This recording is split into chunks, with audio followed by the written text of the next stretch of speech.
fantastic that you finished in time, and really you took us through a perspective where you looked at how it was in the past, where it is, and where it is heading.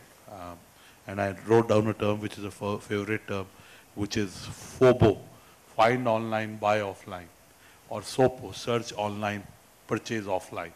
Because, you know, the sense of what you were saying was in that direction.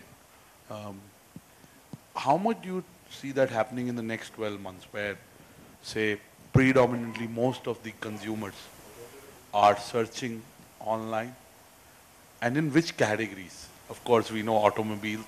I know you're not in that segment, but lifestyle itself is a segment. And for example, you talk about, I bought my lenses from the Vision Express, and you can check, you know, again, you can probably put virtual design on your face and do it. So how much do you see where really which are the categories where you see this trend getting accentuated? You know, traditionally what used to happen is that the entire information arbitrage used to be weighted in favor of the retailer. So the retail sales consultant or the person whom you see in the store would typically be the person who can give you advice about what to buy and what are the features of the different brands that they are selling within the store. Because the consumer or the shopper never had the opportunity to actually speak to the manufacturer directly. But then when internet came on, what happened is that manufacturers were able to get onto the internet and the availability of information improved. And because of which, consumers then got an opportunity to actually get onto the internet and research before they actually went into a store. So that kind of tilted the balance a bit. So in our electronic stores, for example, and especially in some of the high-end electronic products, we have consumers who come in or shoppers who come in and teach our salespeople what features are there about the brand, because our salespeople sometimes have less knowledge of the brand than what the shopper has. So that is one change that we are certainly seeing. The second thing that we are seeing is that there are two kinds of, so you said, you know, information online, buying offline. What we are seeing is information online, buying offline. We are saying information offline, buying online. And there are many places where it is really commoditized, where price is very critical. So for example, if I want to buy a cell phone, I actually can walk into a store, look at the brands that I've shortlisted, check out how it feels and etc.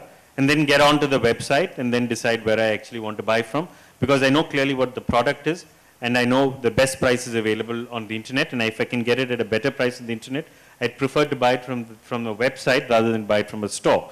So one of the categories where this is happening quite commonly is actually the electronic space. It is happening less in fashion. Gadgets, especially gadgets. It's happening less in fashion. The other area where it is very title-led is books and music. Sure. So there is no difference. And there's standardization. And there's standardization. So you just end up buying books and music we want online or offline. And there, if the person in the store is not adding value, if you come in and say that you want to buy Jeffrey Archer, then, you know, I should be able to tell you that, you know, this is the latest Jeffrey Archer, these are the other stories, have you read this, have you read that? And if you don't do that at the store level, then there is no reason for me to come into the store. I can actually buy it online. How do you see your online playing an increasing role with online when you have offline and others don't have offline? We currently don't have an online presence in any of our formats, so it's a bit of a hypothetical question, but I can share with you some experiences that we have in some of our joint ventures. We have a joint venture with Marks & Spencer. And if you look at the Marks & Spencer UK e-commerce website, they actually allow you to buy online, and then you can come into the store and pick it up. Now, why do they allow that? Because what tends to happen is that many people buy online, you ship the product to their house, they actually get it, they see it, they wear it, and then they discover that it is not the right size or it's not the color that they thought, and then they ship it back. So you have a return policy as an e-commerce site, so they ship it back to you, and all of that cost is finally the cost of the e-commerce retailer because the customer is not happy. Now, if you allow the customer to come in and pick offline and come to the store, what happens is the customer opens up the product, tries it on in the store, finds out that he or she likes it or doesn't like it. If they don't like it, they leave it at the store and then choose something else at the store and go away. And that whole cost which is there in terms of customer returns gets sorted out. So this is an area where offline retailers are trying to capitalize on a large problem which is there, especially in the fashion industry, which online retailers are currently facing. So they're saying that as an online retailer, if you're shipping, and reverse logistics as we call it, if it is 20-30%, it's actually thrice the cost. Yeah. By the time you go, come back, and then go back again. It erodes margins. It erodes margins quite significantly, and so offline retailers are trying to capitalize on this model. Do you see that, e-commerce in India is overhyped? Is there a bubble?